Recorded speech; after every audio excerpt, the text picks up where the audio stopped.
Good evening. It's Pastor Kim bringing to you the last of the 7 words from the cross that we have considered through this Lenten season. We've heard these words or sayings from the cross that come from all 4 Gospels, and tonight we will take a look at the last word spoken, the 7th word. From Luke chapter 23, we hear Jesus say, "Father, into your hands I commend my spirit." It was now about noon, and darkness came over the whole land until 3 in the afternoon, while the sun's light failed and the curtain of the temple was torn in two. Then Jesus, crying with a loud voice, said, "Father, into your hands I commend my spirit." And having said this, he breathed his last. Commend. Into your hands I commend my spirit. What exactly does that word mean, commend? Well, sometimes it's an honor given, a commendation for bravery. But most often when we commend something to someone, it means that we are giving, we are entrusting something of great importance and value to us into the hands or into the care of someone in whom we trust deeply. So of course, it makes sense that Jesus would commend his spirit to God the Father. The fact that Jesus commends his spirit to God kind of makes me ask myself the same question about my spirit. Where does it go? Who holds my spirit? And who holds yours? Have you thought about that? Now, the language of this last word, kind of like the language of the 4th word, is almost in code. Oh, it says what it says, it means what it says, but it means a lot more as well. It's a hint at a much bigger story. Into your hands I commend my spirit. Now, Jesus is not the first person to speak these words. He didn't compose this line as he drew his final breaths. No, this statement comes from a prayer of his people. It's taken from the 31st Psalm. Listen. "In you, O Lord, I seek refuge. Do not let me ever be put to shame.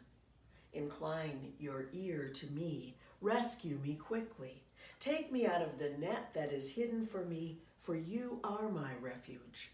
Into your hands I commend my spirit. You have redeemed me, faithful God."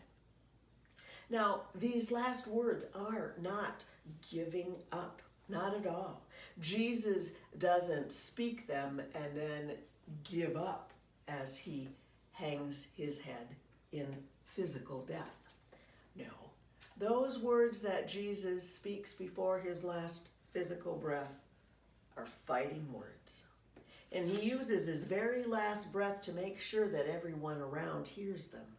And with these words, Jesus says to the powers that be, to the empire that used weapons and threats to rule over the people, to the religious leaders who were too afraid to defy that empire, to all of those, Jesus is saying, I do not belong to you. I do not belong to your violence or your threats or your fear.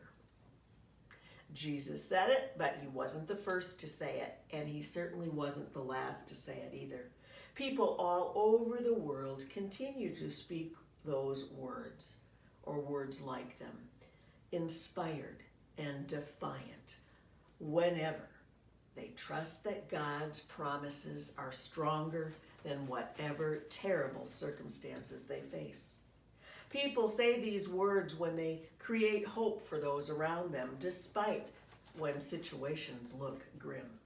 Situations like staying at home and curtailing life as normal from for who knows how long. This crucifixion, this part of Jesus' story is horrible. Like any murder is horrible. It's unjust. It's an unjust execution. And it's heartbreaking. Like every loss is heartbreaking. This horror, this injustice, this heartbreak, it's part of an old story. And it's still very much a part of our stories today. So I invite you to think about this. Where does your spirit go? Who holds it? The one we mourn on Good Friday said to the one who was with him always, "Into your hands I commend my spirit." These are the words that Jesus' own people have spoken for generations.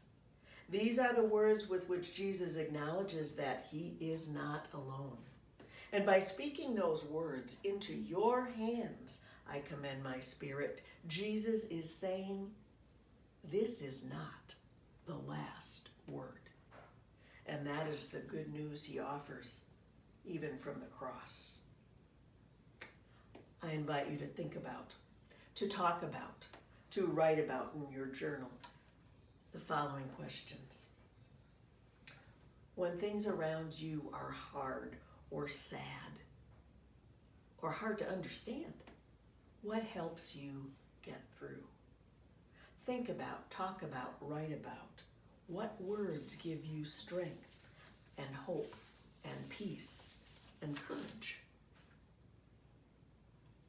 Think about, talk about, write about a time you have experienced somebody pushing back against violence or fear or heartbreak. Think about, talk about, write about how might Jesus' words from the cross, as difficult as they are to hear, are words that also give us hope. Why do you think Jesus keeps going back to the Psalms? Why do you suppose he keeps using words that aren't his own from the cross? Why does his community remember and tell the story this way, as it's told in Luke's gospel? And I invite you to think about, talk about, and write about how these words are joined into your story of faith, as an individual and as part of a larger family of faith.